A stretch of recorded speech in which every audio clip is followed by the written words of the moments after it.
мамой, с папой, пушистый, как котенок, от природы козлолапый.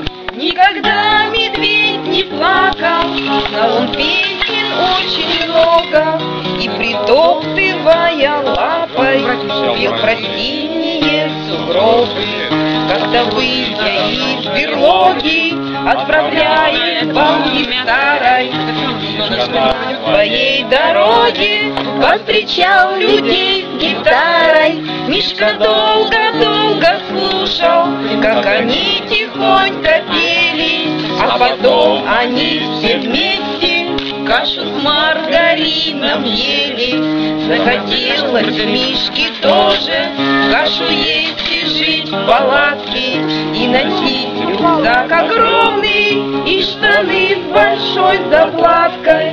И простившись с мамой, с папой, значит, прежней жизни крышка, помахав прощальной лапой, убежал к туристам Мишка.